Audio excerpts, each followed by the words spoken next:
thank you. Well, I think we're ready to begin. Welcome everyone to our January 22nd meeting of the Sun Valley Nominations and Elections Committee's meeting. Go ahead and call the meeting to order. Our first item, it would be to adopt our agenda. I'll move to adopt the agenda. Okay. I second Thank it. you. Thank you. All in favor? Aye. Any opposed? Nope. Heard lots of ayes. Okay. Are there any announcements? Can you guys hear me? We Yeah. can, yes. Okay, let me see something. I might need to, okay, good.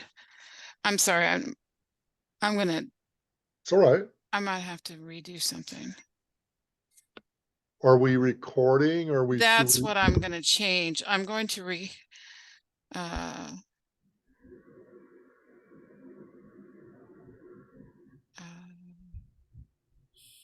It did come on and say you were recording. it did come on, but I just want to make sure that it's going to the right place. Okay. And I may have to go out and come back in. All of us. I'm not sure. Hold on. Well, while we're all sitting here, last year we all kind of agreed that we didn't have to, as such a small group, do the voting ayes and 100% and all that, since Robert Rules of Order really don't apply in the Small group. smallest Okay. group that we are. Yeah. Yeah, technically they apply, but being a small committee, we don't have to set, you're right, we don't have to vote on things like adopting the agenda and whatnot. So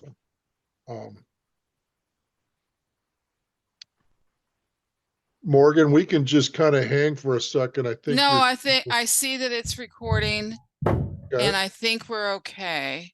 We're okay. Yes, I'm gonna check one thing, but keep going.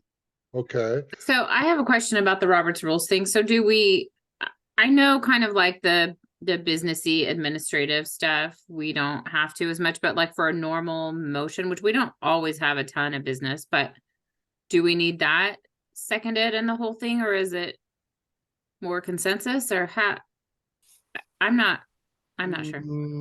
Well, my recall is that we are actually still subject to Robert's Rules, but there's a section of Robert's Rules called small meetings or small committees. Mhm. And so some of it is relaxed. For instance, normally a chair doesn't get to vote unless there's a tie. In a small group, of which the board is actually considered still a small group, the chair can vote. Okay. I think maybe seconds are not needed for motions, but there should be motions and there should be a record of how the voting went, you know? So it's not that it doesn't apply at all, but it's made more workable for such a small group. I think the word relaxed was the Yeah. it's Okay. a little more relaxed. There you If go. we're gonna, I like that. if we're gonna move toward doing something very specific, like going to the board with something, we should make a motion. And this is what the motion would say, so that that person that's gonna, like Rob being the chair, would know exactly the verbiage that we agreed on. But as for voting, you know, like adopting the agendas, or if anybody has something they want to say about it, they can, but if there's no changes or anything, it's just automatically adopted. Okay. Yeah, it's like the It's a little more consent. relaxed. Yeah, it's the consent agenda piece, and I can reach out. I don't like that, but yeah. Yeah. I don't know, the You have consent agenda history. can be used, They'll have rope in many marks from the ways. consent Yeah. agenda. Well, so- I mean, I think there's probably some definitions around what a consent agenda actually includes and what it doesn't. But I have one other thing, and that is, I think I emailed you or maybe all of you earlier. I couldn't find the agenda on the website. I did find it, but like you have to click on the N&E landing page itself. Like if you just are looking in that list of Committee committees. meeting It- minutes. Yeah, the 2024 isn't showing it for that one, or I think the finance committee. So you have to actually click on the landing page. So I just wanted to say that publicly in case anybody's out there like the agenda wasn't posted. It is. I did find it. But for some reason the link to like 2024 agendas and minutes isn't on that main committee's page. You have to go to the No. individual Yeah, committee landing page to find it. So Right, it's a long right. process. Well, thank you for that. And that's good for if anybody's listening in or listens in the future about that information. So we see where we're at on the agenda. We have approved adopted the agenda. The approving the minutes, I think we're at that point. So I think everybody got the December 4th minutes from 2023. Is there any changes that we need to add to them? didn't have any. Hearing none, they are approved. Ray, did I email you the copy of the minutes? Ray, I think that was a question to you. Yeah, I did get a copy of it. Okay, then I do have your email address. Yeah. Okay, Good. I want to make sure he's in that communication. Are there any announcements?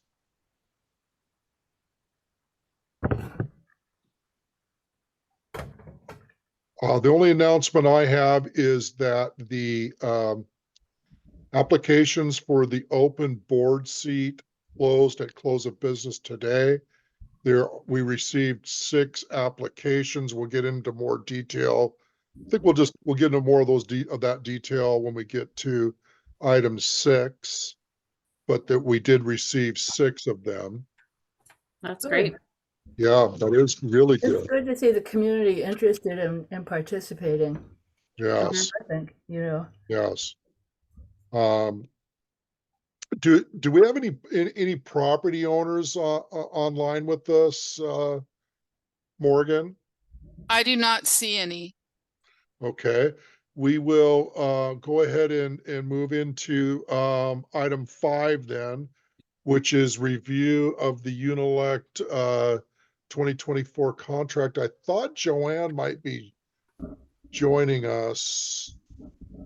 I don't see her here, but maybe she will jump on. I had invited her. Kind of set the table for you guys on this part. As you recall, in our December meeting, we decided that we should go to the board and ask that they move forward with getting a contract in place with Unilect with opening the elections, having other election vendors bid for the 2025 so that we ensure that we are spending the association's money well. Part of what we were driving earlier was an earlier contact with Unilect is that they had communicated to us a bit of a concern that their November calendar was beginning to fill up. And just to continue to brief you guys, I reached out to our board president requesting that we have an item added to the agenda to start this process in place. He, in communicating with me, said, "Hey, I think it's a little early. Why don't you sit down with Joanne and work with the NNE committee to get a contract in place? Any of the language that you guys might be concerned with, go ahead and start to work that out. If you need help, let us know. Once a contract is been sent over to Sudden Valley, at that point, then it becomes board business and they can review it um, approve or add any language that they would like. So I followed with that idea. I was happy to, and Joanne and I sat down, had a great meeting, I thought. And in it, we talked about how things went in the election last year, some concerns and opportunities for improvement. What I told her was I didn't want to really get into somebody didn't do this or Unilink didn't do that. I wanted to look more at the process and see what we could do to ensure it's robust and improved. So a couple of our takeaways were, one, the printed materials was poor, and we wanted some improvement with that. I questioned her about the change in the contract from last year and then years past on why the board was included in section 2 with the GM being their representative. And she shared with me again the attorney's opinion that the board is responsible for all activity within the Sudden Valley. And so there was that. I've got some things to share with you on each of these points as we go forward. We talked about the fact that a number of our residents, homeowners, property owners didn't get their ballot materials in a timely manner, especially the Canadians. I didn't realize we have actually somebody who lives in Japan. That's a resident, for example. So we talked about that. We both agreed on the urgency of trying to get Unilect on board for 2024. The fact that there aren't a lot of these type of companies that provide a service like Unilect does. So we talked about that. Try to just debrief with you guys about things. So getting to the first one, the printed materials, Joanne feels strongly that there should be perhaps a printer here locally so that when the materials are printed, they could be proofread here. And when we brought that up with Unilect, they pointed out that, well, there is a printing process that a lot of printers have moved to, which is more of an inkjet printing rather than they use the term, I'm sorry, they live in this world, but it's, say, like laser printing, for example. And a lot of the printers have gone to that because it's cheaper for them to do. But they said they would be willing to require that the printed materials be done in a manner where it doesn't smear like this other type of printing. We brought up that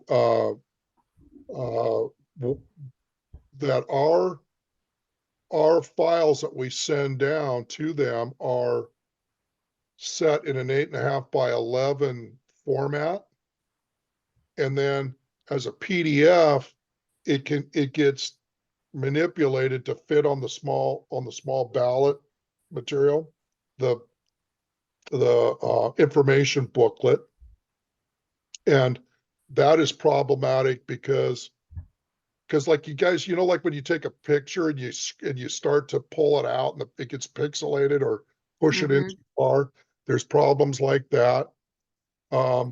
Unilect shared with us that because of the compressed time frame that they were under last year, they were given pieces of the data that needed to get into the booklet. And for Joanne, things were changing quickly and at near the last minute where she had to quickly get this material to them. And so rather than all the data coming in one file at once. It was coming in pieces. So kind of like page 2 came before page 4, et cetera. And hopefully I'm getting this right. So there was that. In terms of having a printer up here in Bellingham, Unilect had some concern because there are certain requirements that they need, as a company that they can provide to other companies, but they got to work with them closely to ensure that those requirements are met or that they understand them. So there was that piece. The piece with the adding the board and the general manager to section 2. Well, hey, Rob, can we stop and discuss this Oh, a little bit absolutely. before we move on? So, Tell me, I just like to just, yeah. please, thank you. Just want to, well, my question is just after the discussions with Unilect about the printing, because I know some of it was smaller, like, and I could also see why there would be concerns to them for moving here. I mean, basically that puts all of it on us to make sure that it is appropriate, because they wouldn't have the relationship probably with the local printer. But also, I mean, we've used Unilect since I think 2020, and this was the first time I recall having that kind of issue. So I guess my question is just, after having the conversation, did they feel confident that they had processes in place? Also, I understand this requires us to have our processes in place, but that it wouldn't happen again, meaning, Yeah, my sense after talking to them, Karen, is, well, after we talked to them, was that they want to ensure that it doesn't happen again, mhm. that they would like to work with their printer in California to ensure that that the printing techniques that they use are of the highest quality. Mhm. But it would also require us to try to do. Gail, Yes. you're making a ton of racket doing whatever you're doing and drowning everybody out. Sorry. I wanted to raise my hand because I wanted to speak to this, and I thought maybe I had to have the camera back on. You can do it below. There's a little raise hand. If you go to the very bottom, Yeah. move your cursor, you'll see a little raise hand.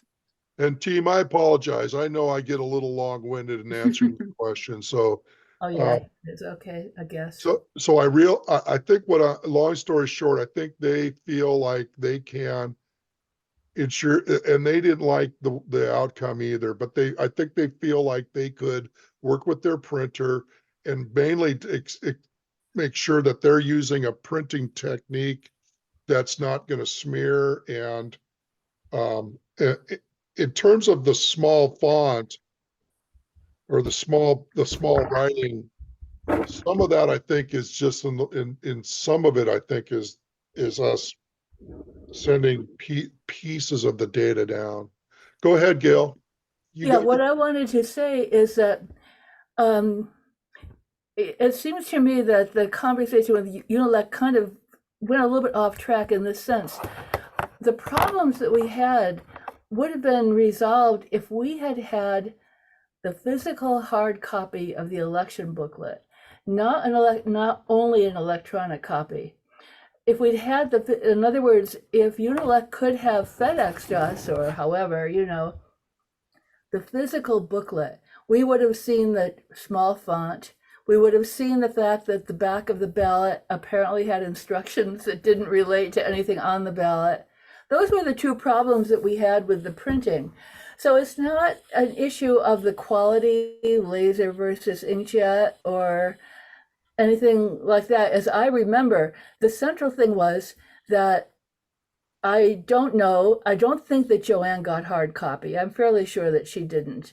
And by the time NNE and I as chair got the electronic copy, because I went back and looked, There was nothing on the back of the ballot. And of course, from the problem we had that Megan Thagason brought to our attention.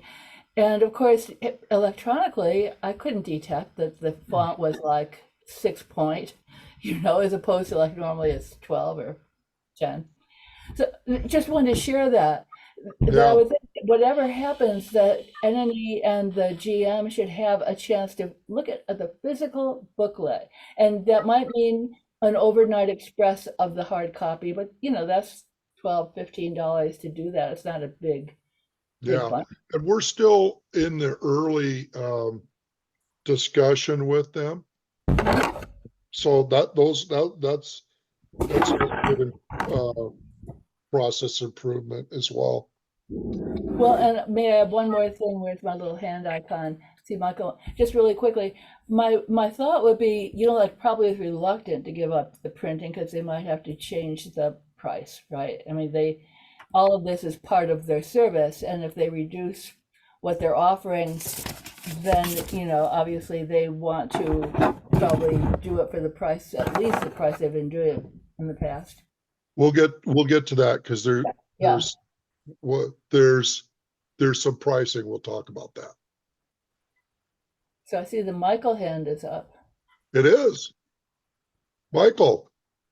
Since I've been involved in this from the beginning of Unilec's handling the elections, I remember that Unilec in order for them to certify and stand behind what their job is in this, they have to be in control of the whole process. That's why they want to use their own printer. They can oversee it and certify it and see it and all that. The question I have was, and I never got a direct answer last year. But I'm not gonna. Okay. In 2021, we didn't have hardly any problems other than the situation with allowing Unilec to come up on Thursday instead of Friday, so we lost 117 votes that way.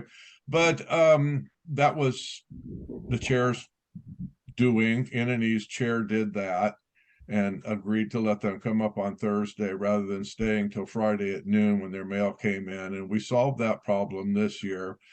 The other thing that changed was inserting the general manager into controlling all the handling and discussions with Unilec, and in the past that had never happened. And I want to know, did Unilec, I never got the direct answer as to whether Unilec had a hand or a say in approving the final draft of what was going to print. I know we sent them information, but Gail, did you get a look at anything from the end to say, yes, that's good, let's print it, or was all that done by the GM or staff? I did see it, Michael, but it was electronic. It was just attachment to an email. Okay. That's why I'm thinking, had it been hard copy, we would have noticed that tiny font. We would have noticed something on the back of the ballot that shouldn't have been. And I don't know in the past, because Linda was in charge the first year that we did it, and then Nancy was in charge, and I saw nothing that year. And so I wasn't sure how it came in the past. That's what I'm trying to find out. So if in what we've done through here is fix some processes, I think that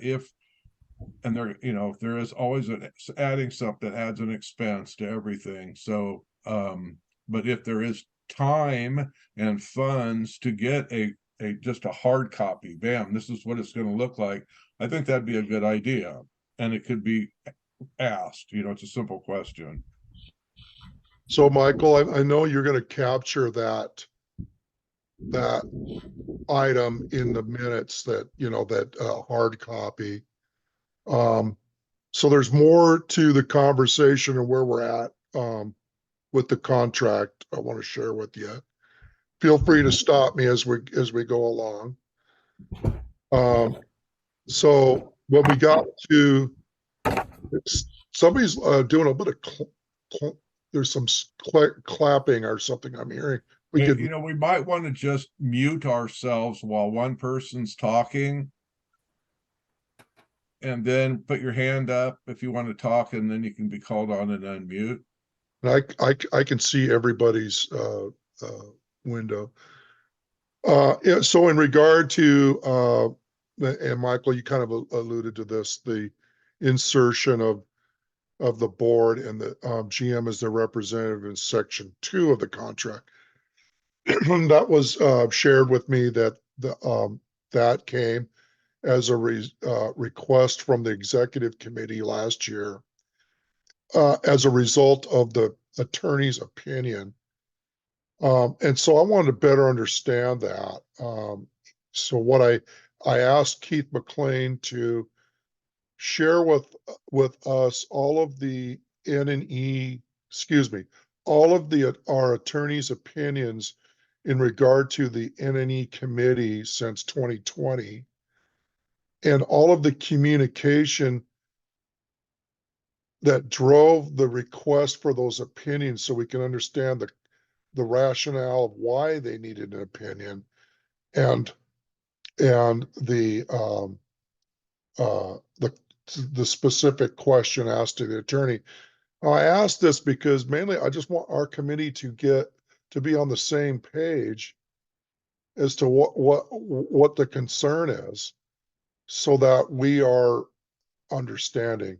Go ahead, Karen. I see your hands up. You're muted, Karen.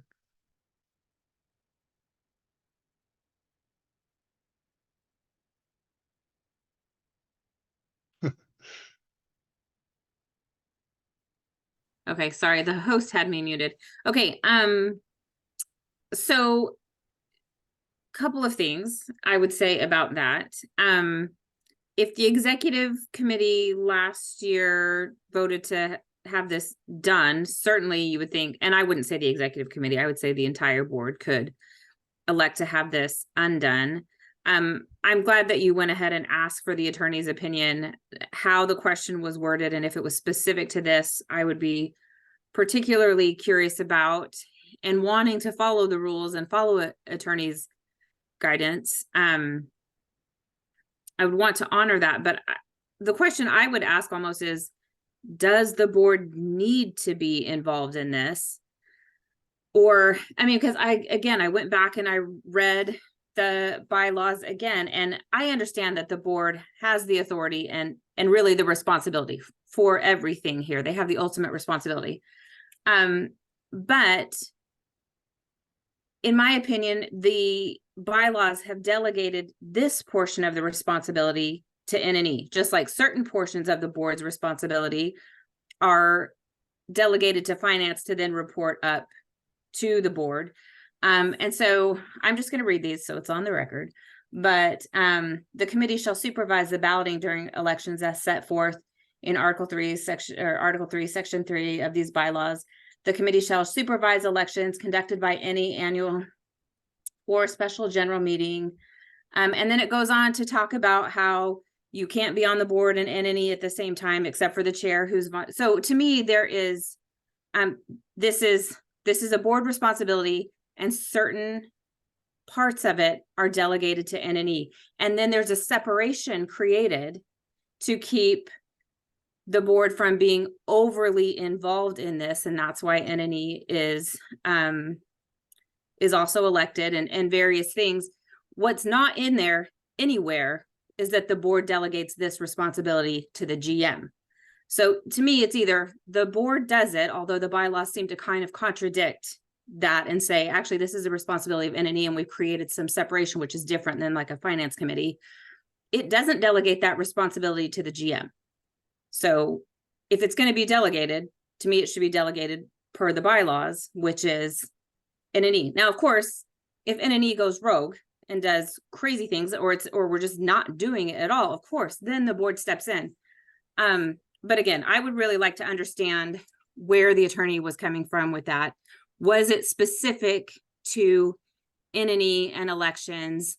And does it need do they need to? Does the GM need to be inserted into this? And it's not that I think any GM is not capable of it, but they've got a lot of other things going on. So let's let the GM focus on those things and let the N&E committee focus on the things that the bylaws have already delegated to N&E to do. Yeah, absolutely. I mean, I'm with you. And Joanne shared with me at our meeting that there were, I mean, this was kind of weird. Like there were members who came in, they would have maybe multiple properties, and the envelope that they had looked different for each of the different properties. So they were concerned, were they being tracked or something? I mean, just stuff like that, that the N&E chair could have, Mhm. sorry, Gail and Michael at the time, but things that maybe they could have got involved in or contacted Unilec and said, why does does this look different? I have a feeling that last year there was a lot of work that went in. Well, I know a lot of work went in on the N&E part, but for her part, that frankly, under the bylaws, our committee could have addressed, and she could have been gave her more time to manage the organization.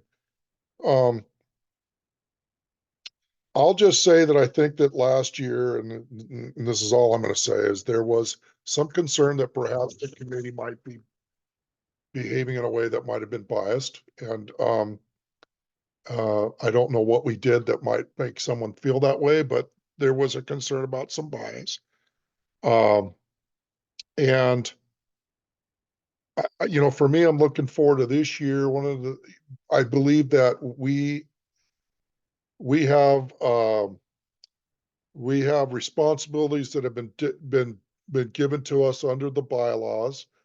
We work in conjunction with the board, but the election itself has been given to us. So how I would like to see our committee communicate with the board, and I'll be there at every board meeting, but as we go down the timeline to the election, what I'd like to do is put key milestones that are occurring so we can go to the board meeting and say, here's where we're hitting these milestones, and we're keeping you appraised how things are going. And I think that allows us to act in a professional manner. One of the things that Joanne and I talked about was, in the past we've asked a communications committee to conduct the candidate forums. We've done it the last year, we did last year. Perhaps we ought to formulate some questions, but find maybe there's a community member that really has gifts of moderating things, that maybe a community member could do that. So it's not the N&E committee, it's not the general manager, it's the community is conducting a candidate forum with a moderator. I thought that was her idea, and I thought that was a good idea, so. Karen, you still got your hand up. You want to weigh in? Uh-oh, you're muted.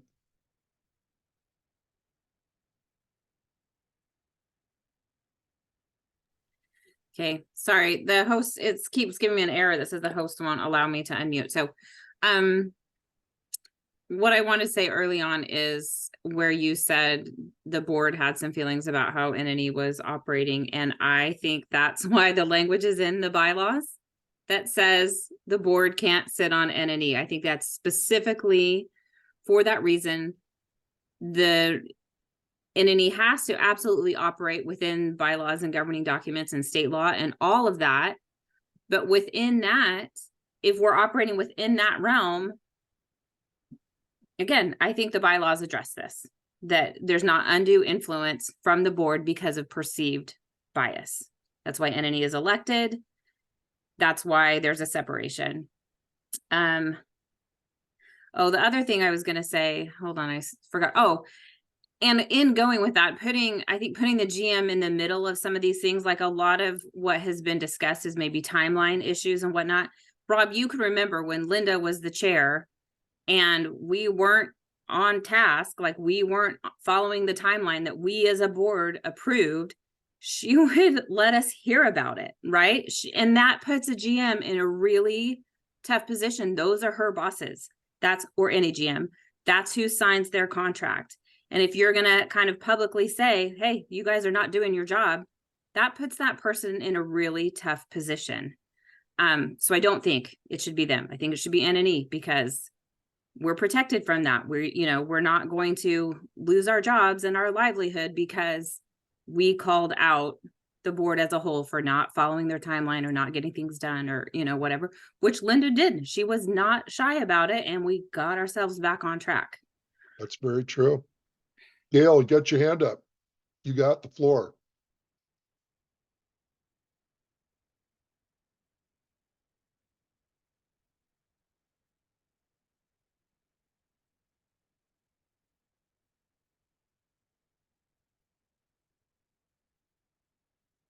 Gail, maybe she's having trouble unmuting too.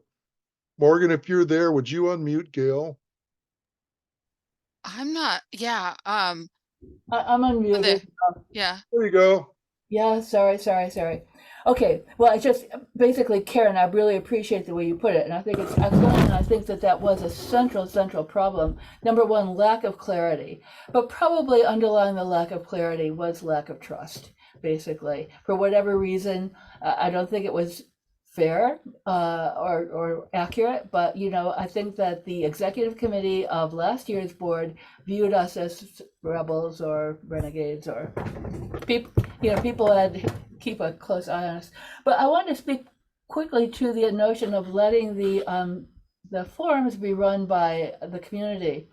Sure. It's a fair amount of organization that goes on with all of this. None of it just happens because you have a brilliant idea and like, whoopee, it's done. There are many steps that are put in place. And I've always felt that because it's an election, because it's candidates, that the N&E was actually a very appropriate entity to run the forums. And I'd like to add on a personal note, when I look back on 2023, what was the night in my life when I had the most fun? Is when I moderated that first forum. I'll tell you, it was really fun, and many people seem to like it.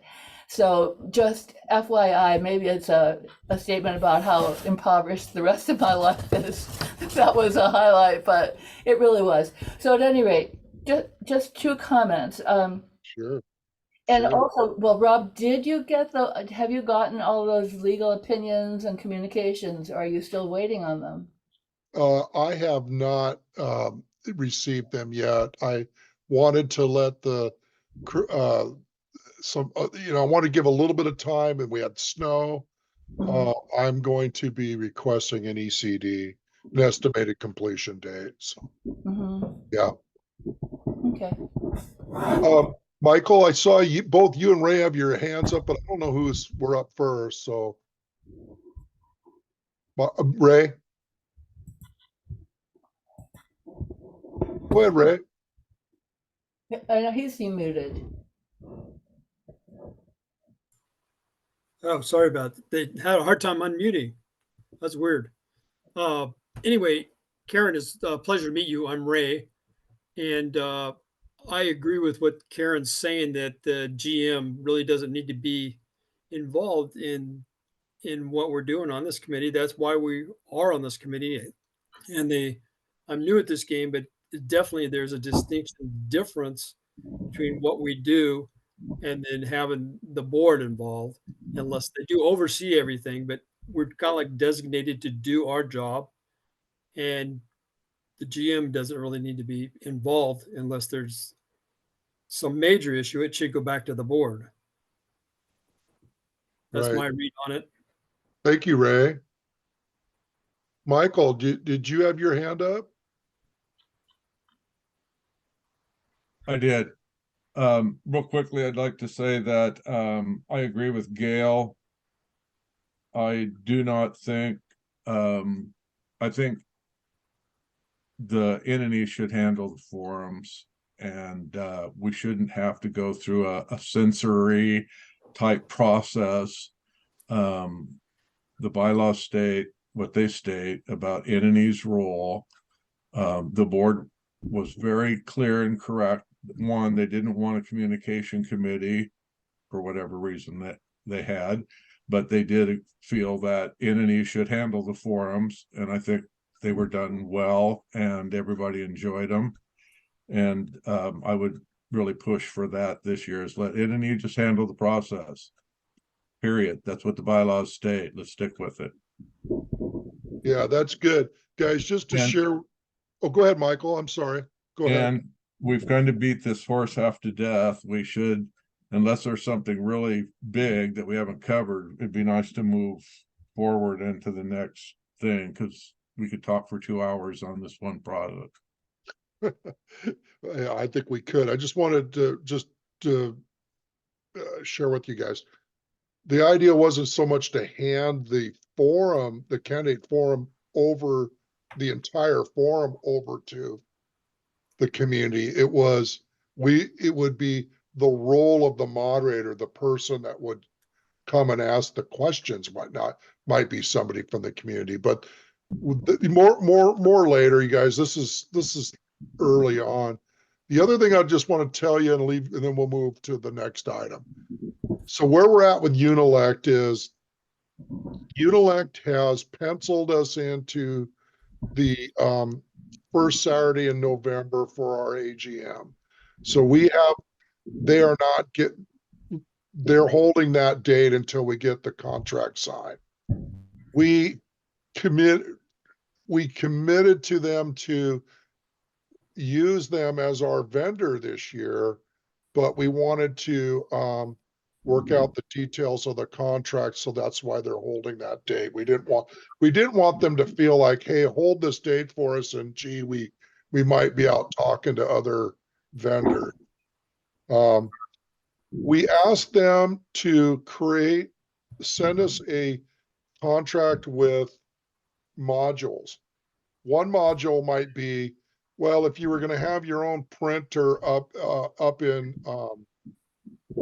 Bellingham, then the cost might change. So or you could check that box, this is what it might be. They have a postal courier that's willing to take the Canadian ballots up into Canada and mail them in Canada itself. And there's some other discussion we had around the Canadian stuff I had some questions about that. So we should see,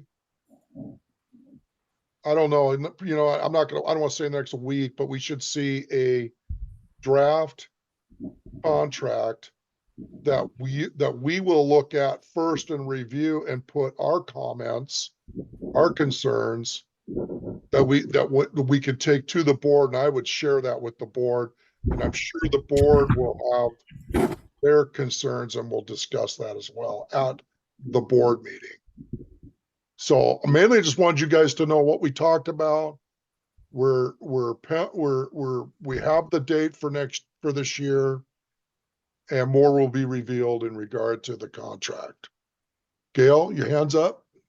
Okay, I guess you can hear me? Sure. Yeah. Okay, I only wanted to say about the Canadian thing. Yes, mailed within Canada, but also that the ballots are returned within the Canadian system. Otherwise, we run into this delay. Joanne, I think, was present and heard herself that the system with Canada Post in the US is that the mail goes all the way to Buffalo, New York, or a Canada Post in Ontario, crosses Buffalo, and then comes back. So invariably, it's going to take a week at least, assuming all those things go smoothly. So at any rate, yes, mail within Canada and mail back to Canada. Yep. Yeah. So if that was covered, that's fine. That was all covered. Yep. Okay, take my hand down, however I do. All right. Anything more about the contract? Mhm. All right. So, our next item is, the new business, the open, board seat applications. Ray, we appreciate you being with us tonight, but I think at this point, maybe you might want to, wait a minute, Jump Mike, you off. got your hand up. Before, uh,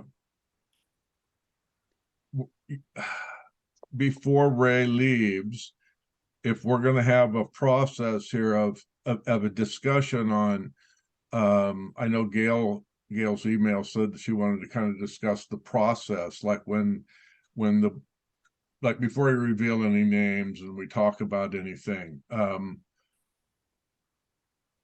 when the AGM comes, all the stuff is kept in a central pile. We don't know as in any what's in those applications for a person running for the board for the AGM. We have no idea what's in them. They're sealed envelopes and we open them under a camera. You know, it's all recorded and they're opened under, you know, being recorded and everything is out in the open and I was secretary last year. No, I think Gail was secretary. No, I was then again secretary by that time. And so I recorded everything and was able to put it out in the secretary's report also. So it was there was a visual broadcast, recorded broadcast of that, and meeting minutes for that opening and stuff.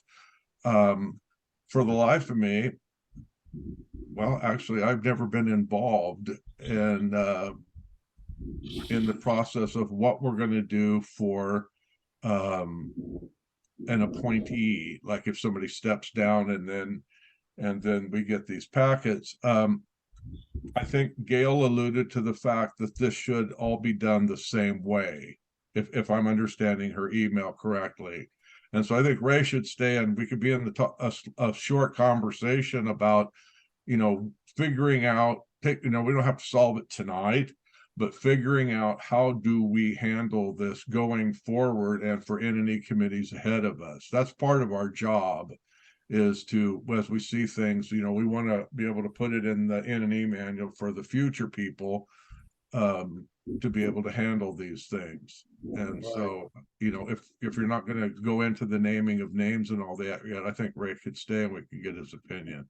Well, sure, and it, I guess at this point, the names are out there. This Sudden Valley, it's on the Sudden Valley website with they announced them. Yeah. Which is really does follow what we've done in the past. I know that Karen and I have been on the receiving end of being interviewed, and so have you, Michael. I asked Karen, I see your hand. I asked Linda Bradley for some feedback on what the process was in the past on the committee and the chair's end, which I've tried pretty close to follow. Go ahead, Karen, you got your hand up. Well, sorry, you can finish. I just had a thought, so I decided to raise my hand. I can't find anywhere. So I agree with doing it the same. I think consistency is good and predictability. I can't find anywhere that actually, other than maybe it's in the N&E manual, that says that nobody could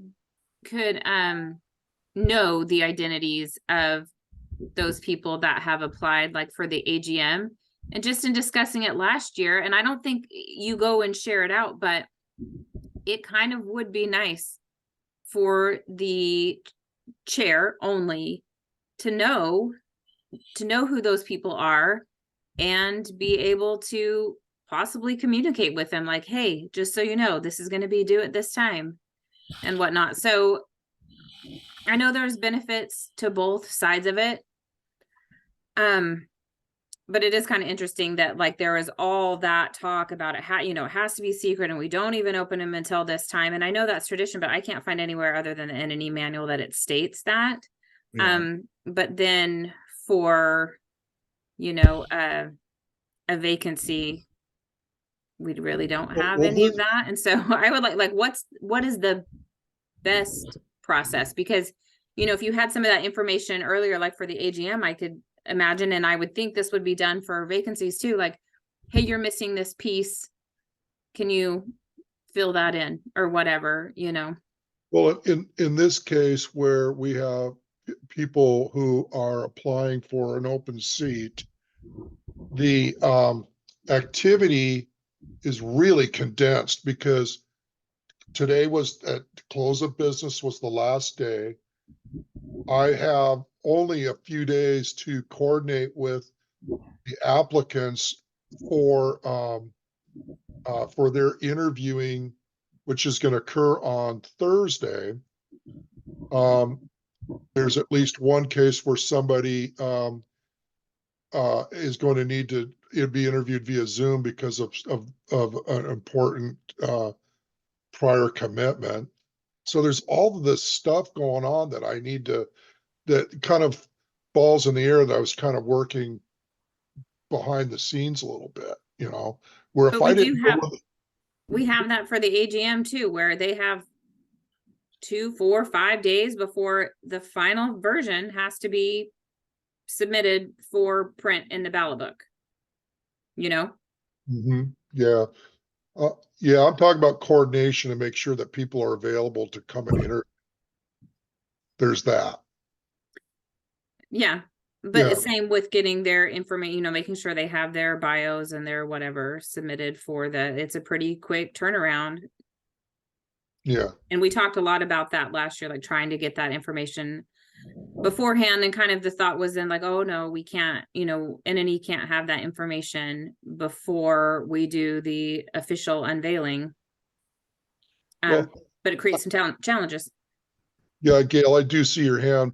Just want to finish this thought. If, I guess we could have waited until 4:30 today and opened them all at the same time, vetted them all at the same time. And then I could, I or the committee or somebody could quickly start working the coordination for the interviews and what people need to know. Anyway, go ahead, Gail. What were your thought? Well, even though I did say I thought the process should be the same for both, I also would probably, I feel that there is some value actually in not maintaining that secrecy for both. And the reason is, you know, when you're trying to decide whether or not to run for almost anything, you sort of want to know, well, who else is running? And like, is that person a strong candidate? Are they going to get a lot of votes? Or is it someone who no one's ever heard of who may get a trickle of votes? And that can influence your decision to throw your hat in the ring. I mean, it's information. Now, I was thinking of public elections. I think with public elections, there's a filing deadline. You do have to file by that deadline.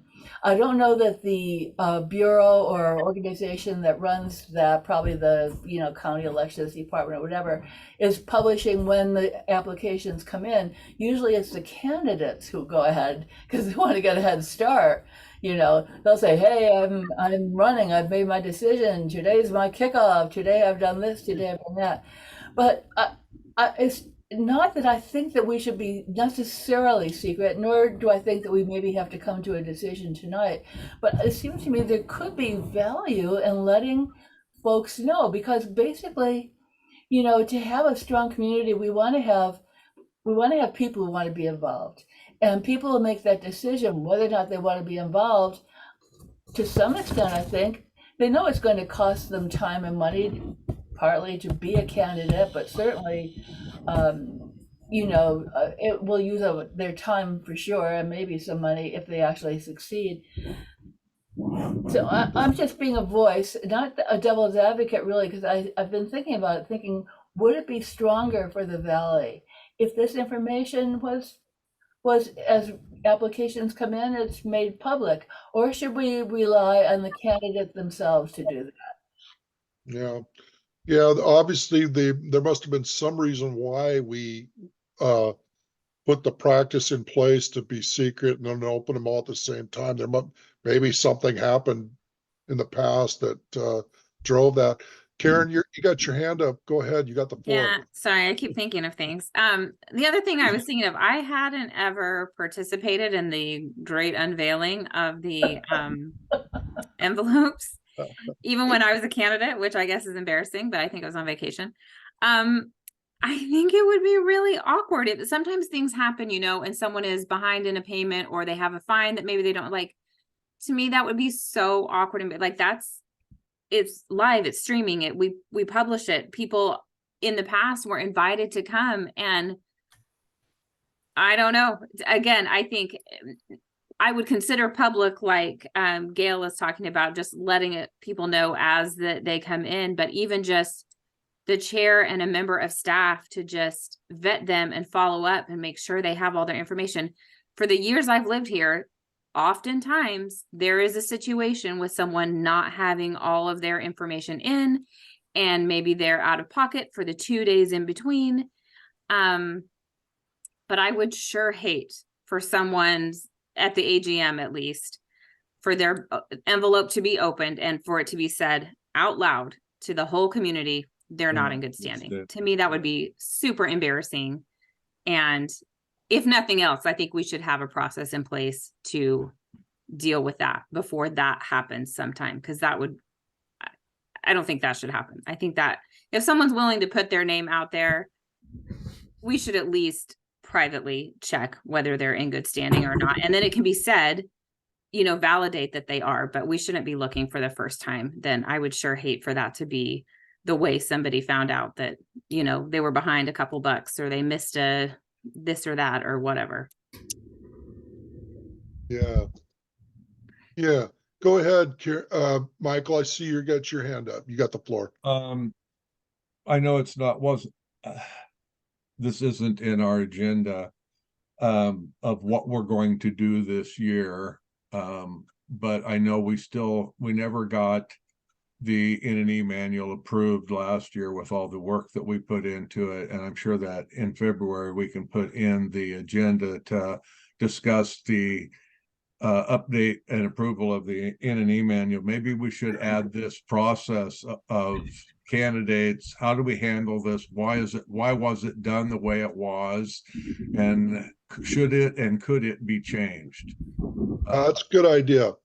And I could invite Linda Bradley to join our meeting because, you know, as you guys know, she's got a lot of past experience on serving on this committee, and maybe she knows, you know. So, any other thoughts, Ray? You got anything you'd like to weigh in on this? Yeah, it's kind of interesting. Everybody doesn't know I did put in to be a candidate to get interviewed for that 1-year board position. Just opportunity came around and opportunity to vote and get some more input. It interests me, so I went for it. It's kind of interesting how you're talking about opening everybody's the certain time and then keeping disclosure, or kind of like it was mentioned, hey, if somebody's behind dues, that'd be embarrassing. I agree with that. I had a small situation like that, and Rob handled it very good and called me directly. He says, hey, the office says you're behind. And, you know, it was an error on that accounting and ended up, you know, Sudden Valley owed me 2 months. I'd overpaid him. So anyway, I mean, I just rolled off, but it would be embarrassing if it was a real thing, but I knew it wasn't. But yeah, so got to keep that stuff under the taps and within the committee, get it taken care of before it goes public. Yeah, I'm a candidate. So yeah, I wonder what the other 4 people are. Who are they? Who knows? But I should get off, so I don't know that. I think it would be wise. Well, I think it's public Apparently it's now. already out there somewhere. So It It's public out there, but there's some other pieces we need to discuss, and I got some coaching that we want to make sure when we get into that, Ray, politely. I'd be glad to bow out. It's fine. I mean, I understand. So with that, Ray, I'll say as a member of the community, thank you for your willingness to want to serve and we've loved working with you so far. Yeah. We'll see how it goes. So Yeah, either way, I mean, I'm learning all kinds of stuff on this committee that's new to me. You know, with Karen and Michael and Ron, I mean, I got tons of experience around me, and I could, if I stay here, that's going to be fine. I'll learn a whole lot, prepare me for down the road. If I awesome. get an opportunity to do something for a year, then I can learn some more stuff. So Awesome. that's where I'm at. I'm here to serve. I just want to make it a better place. This is my last stop. That's awesome. Thanks, Ray. It was nice to meet you. Okay. Thanks, Ray. Well, if you could maybe Check out. check out and Okay. so good to see you, Ray. You take good Okay. All right. Take care. care. Okay. Bye, Ray. Bye-bye.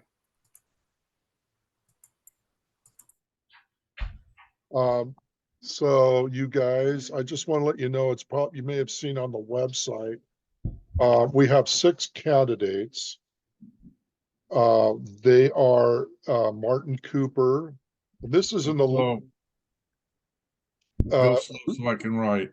I will slow down, but Martin I'll Cooper? also say I'm listing them in the order that we received the application. And Linda shared with me the best practices. They interview in the order that their application was received. So there's no pulling a name out of a hat. Mm-hmm. Okay, the first one is Martin Cooper.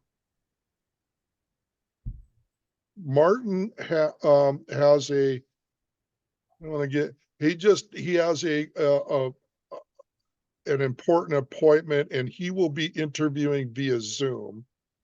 And I want to thank Joanne and Morgan for stepping right in there and saying, look, we can make sure that there's a webinar and he could be interviewed via Zoom.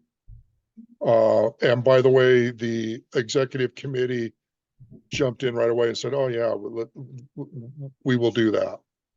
The next one is Ray Medar. The third one, Michael, are you tracking? Am I okay so far? Yep. Is Colleen Mitchell. And that's Kolleen, Colleen Mitchell.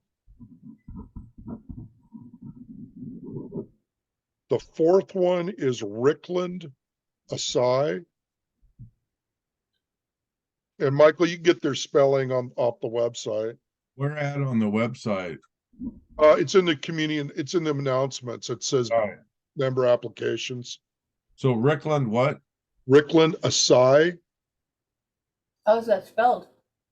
ASAI. And the fifth one is Barbara Wally. And the final and the sixth one is Susan Miracle. Her last name is Miracle? Yes, Miracle. So I was given a template that Linda used, and I want to thank Linda because she's kind of helped coach me a little bit along the way. I said, hey, I need a little help here. You've been through this a few times and with myself.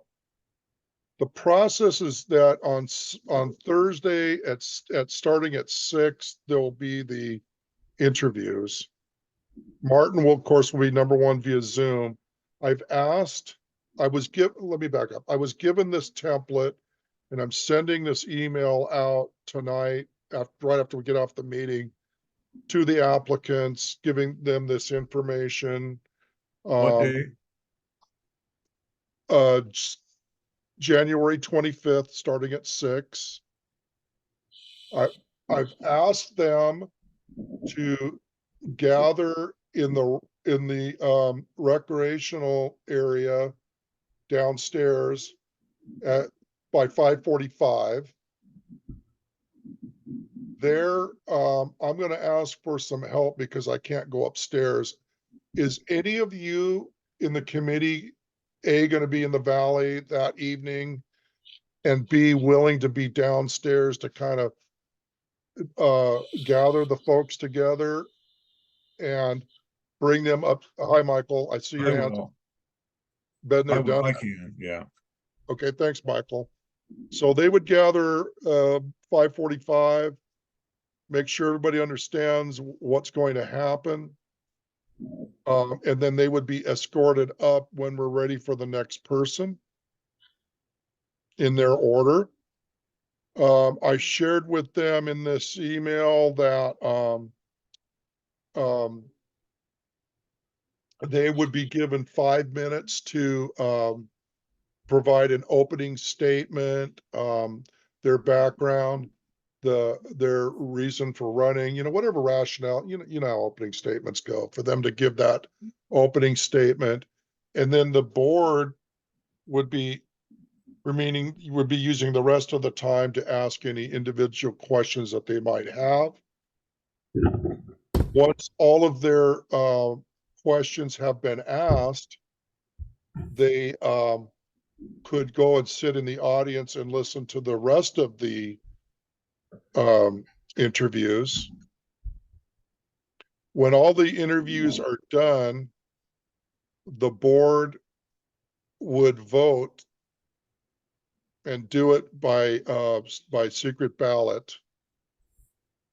And when the person is chosen, then they would immediately be seated.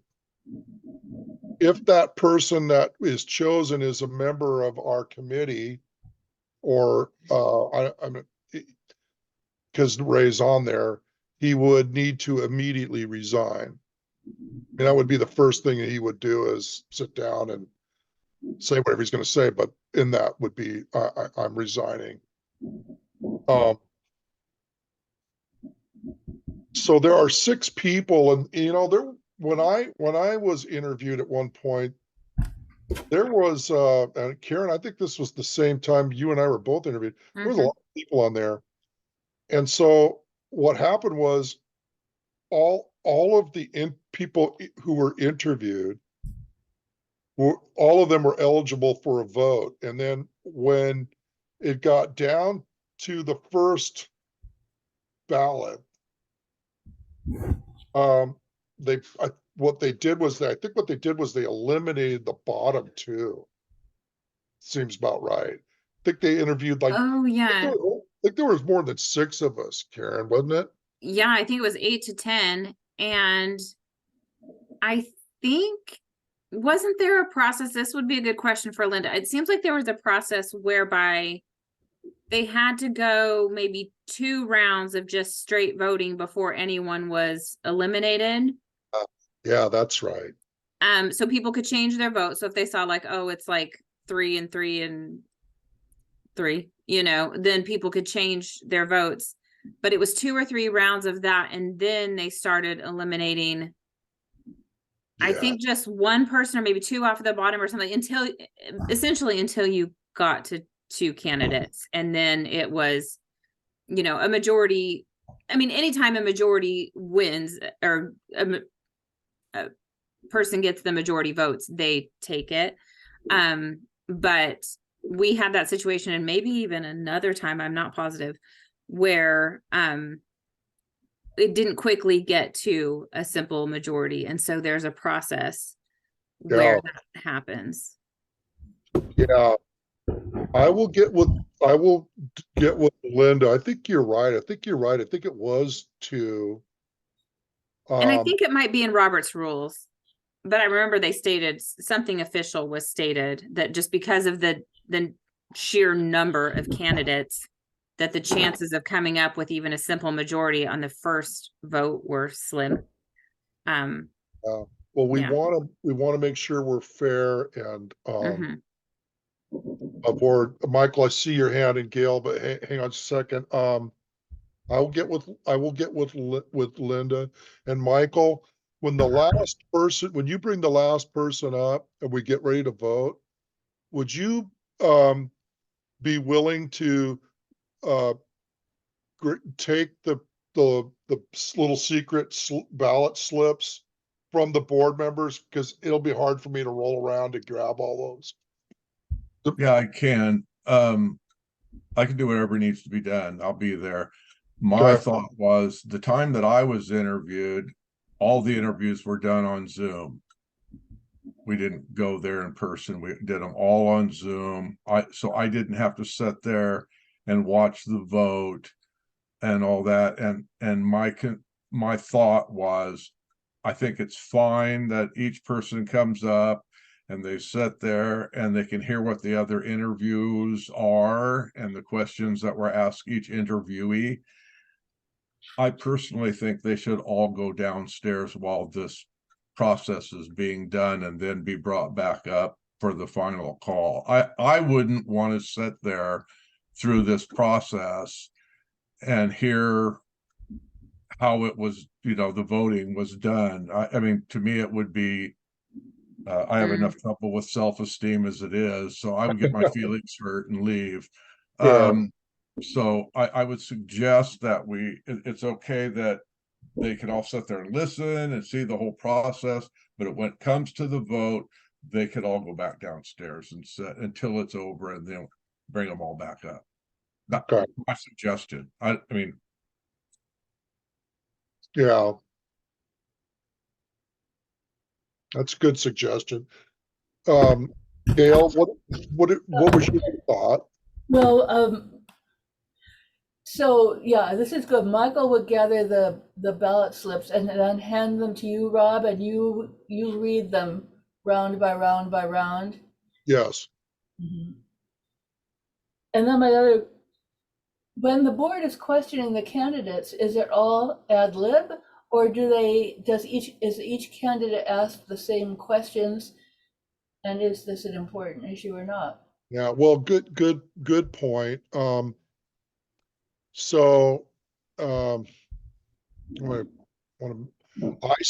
suggested on the evening when it was announced that there had been a resignation, that what I said was I'm used to structured interviews where each candidate is asked the same questions. And of course, we were hiring for people and we had a scoring system.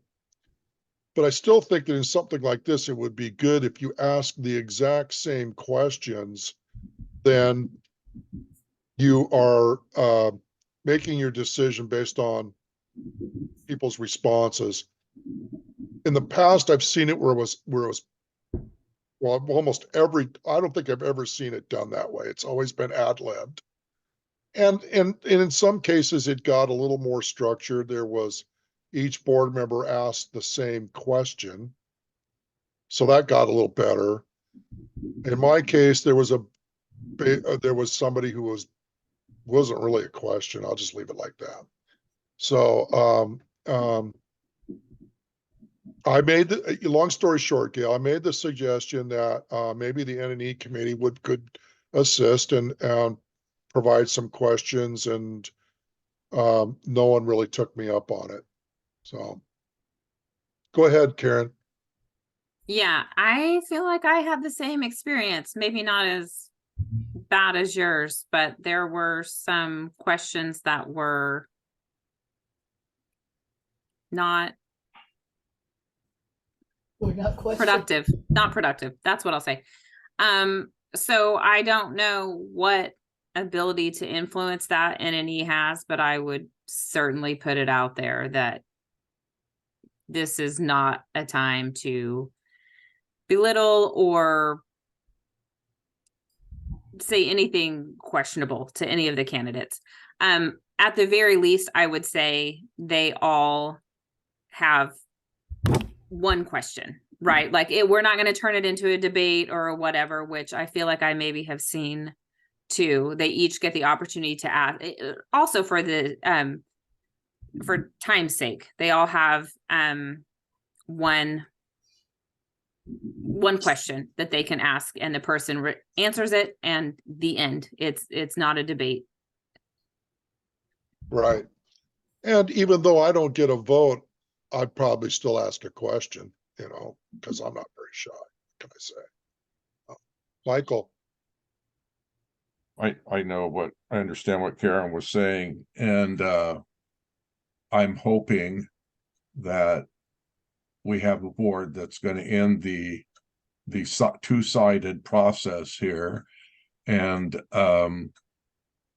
make it all one thing, us, instead of us and them.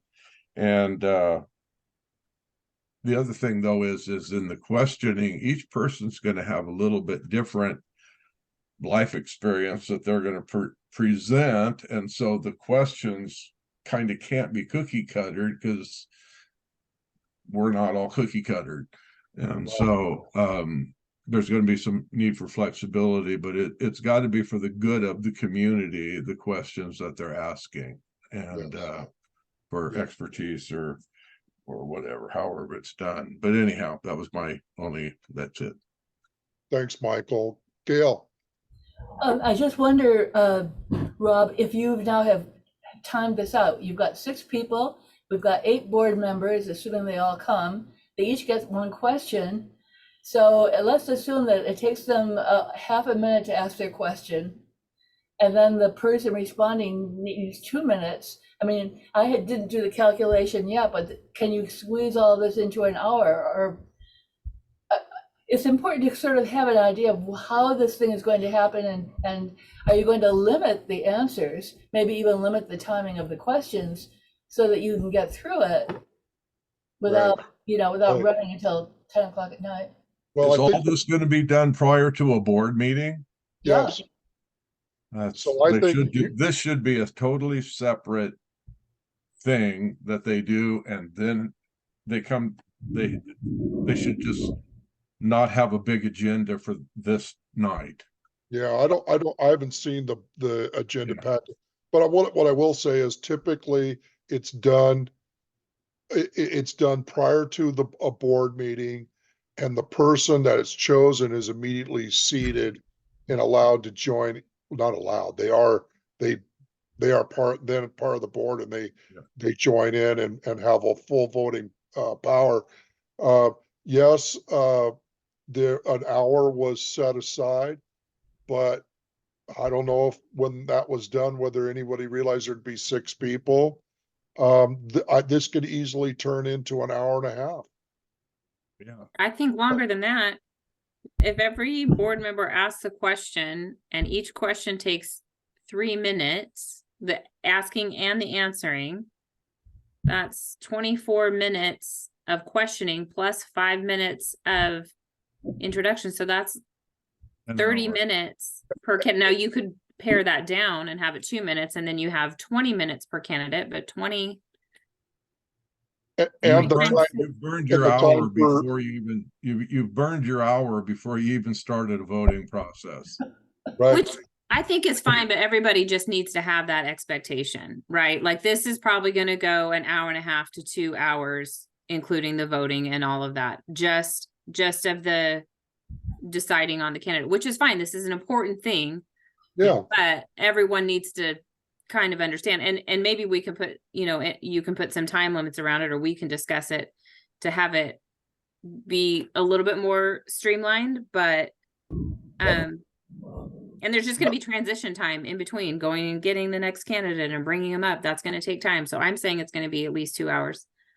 Well, this If is we one do. of those things where we facilitate by ensuring that there are applicants. But it's probably the board president that owns the interviewing process, and we own the vote part of it. But You should approach Keith with this timeline that we're talking about oh tomorrow and say, yeah. Keith, we sat and talked about this, and Yeah. with 6 candidates, 1 hour is really not going to do a decent job of getting the proper candidate in. Yeah. And can you keep the other agenda stuff down to a minimum just for tonight? Make a suggestion. Yeah.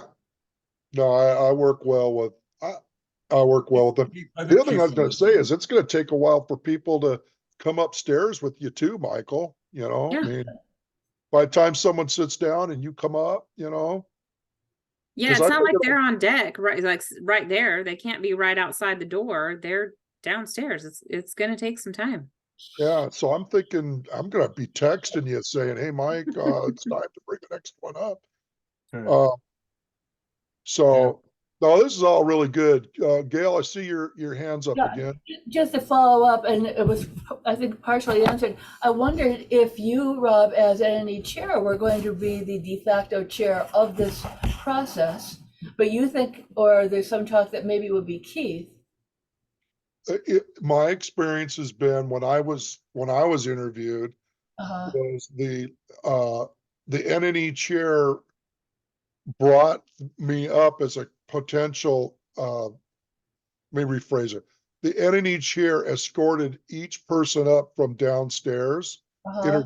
introduced them, Uh-huh. and then they had their opening statement, and then the chair, the board chair, our president asked a question, and it was just round robin. And when they were done, they were done. Yeah. I just, yeah. Yeah, it's different. This is a little different than, it's sort of a hybrid responsibility than the AGM. Well, you're gonna have fun. I always have fun. I'm sorry I won't be there Thursday. I'll probably be in the Valley tomorrow. I know it's not on our agenda, but hey, can I get into the Valley tomorrow? Oh, Yeah, yeah, it's for all sure. cleared out. Yeah. It's all cleared out now. Okay, so I'm going to, Michael, I'm sure you've taken good minutes, but I'm gonna coordinate with Keith in regard to try not to have too full of an agenda, that this is gonna be well more than an hour. And yeah, my brain's kind of swimming a little bit, so I'm thank gosh we've got a great secretary that takes good minutes. Yeah, a quickie, Rob. You know how you and Karen served as timekeepers? In other words, if the candidates are going to be given 2 minutes to speak, you may need a timekeeper. I have a stopwatch. Yeah, Well, yeah, there's an app on your phone for a stopwatch too. yeah. By the way, they're given 5 minutes for their opening statement. That's going to be a lot. That's a long opening statement. Nobody will use 5 minutes unless they're me. I mean, most people didn't even use the 2 minutes, I mean, That's true. so So maybe I can burn 5 minutes quick. you and me both, brother. What time do you want me there? The board Michael, starts at 6:30? About 5:30. I'll meet you down there. Okay. I'll bring you some coffee or something, brother. I just want to know what time you want me there. All right. All right. So I think we've covered everything on the agenda. I've got Anything 6 else? pages. Huh? I've got 6 pages. I move we adjourn. I'm with you. Anybody else for the good of the order? All right, we are adjourning at 7:55. All right. Great meeting. Thank you, Rob. Good job. Great meeting. See you guys. See ya. Bye-bye. Bye. Bye, Gail. See you later. See you. Drive safely up here. Well, do I Yeah. have to? I mean, The roads Just are in all general, yeah, you it's do, fine. but the roads are good. fine. Seriously. Yeah. I'm gonna drive to Sumner tomorrow, so the roads are wonderful. Yeah. Oh, for sure the freeway's good, but even the roads and even gate 5's great. It's all cleared. Well, that's good. That's Yeah. why I was going to come at you sooner, and I thought, don't do it. Did, Yeah. Okay, well, thank you, everyone. Rob. Bye, everybody. All right, bye. Is the recording over? No. I'm stopping right now. Oh, great. Okay, All bye, you right. guys. Bye. She end it? Still recording? Yes. No, I am ending. Okay. Bye, Morgan. Bye.